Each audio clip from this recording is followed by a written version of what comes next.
तो नियम स्पष्ट हैं। आइए अब इन नियमों को हम उदाहरण के रूप में देखते हैं।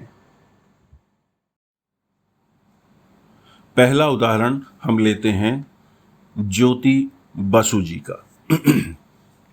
ये दिवंगत मुख्यमंत्री हैं पश्चिम बंगाल के, और इन्होंने 21 जून 1977 से लेकर 5 नवंबर सन 2000 तक निरंतर सरकार चलाई पश्चिम बंगाल में। तो ये जो उनका इतना लंबा कार्यकाल रहा, उसके पीछे इस योग को हम समझने का प्रयास करते हैं। तो पहला नियम हमारा है कि 7वें और 10वें भाव के स्वामी में संबंध होना चाहिए। अब देखिए, इनकी कन्या लग्न की कुंडली है, 10वें भाव का स्वामी बुध है और 7वें भाव का स्वामी बृहस्पति है।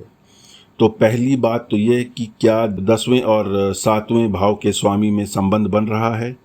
हाँ, यहाँ हम देखेंगे कि बृहस्पति 5वें भाव में बैठा है और बुध 11वें भाव में बैठा है।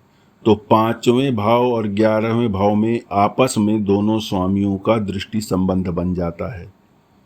तो यह पहली स्थिति तो बन जाती है कि 7वें और 10वें भाव के स्वामी में संबंध होना चाहिए, और यह संबंध मजबूत है क्योंकि समसप्तक है, आमने सामने एक दूसरे को देख रहे हैं, और ये अपने आप में उनको उच्च पद पर बैठाने के लिए काफ़ी है। अब अगला नियम जो कहता है कि अगर इनका संबंध 11वें भाव से बन जाए तो यह योग और दृढ़ हो जाता है। तो यहाँ देखिए 11वें भाव से कैसे संबंध बन रहा है। जो बुध है वो 10वें भाव का स्वामी है और 11वें भाव में बैठा है।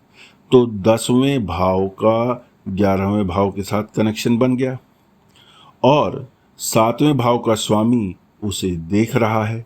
तो यहाँ 7, 10, 11 तीनों भावों का आपस में संबंध बन गया है, और इस कारण यह जो नियम है वो स्पष्ट रूप से यहाँ पे अपना फल दिखाता है।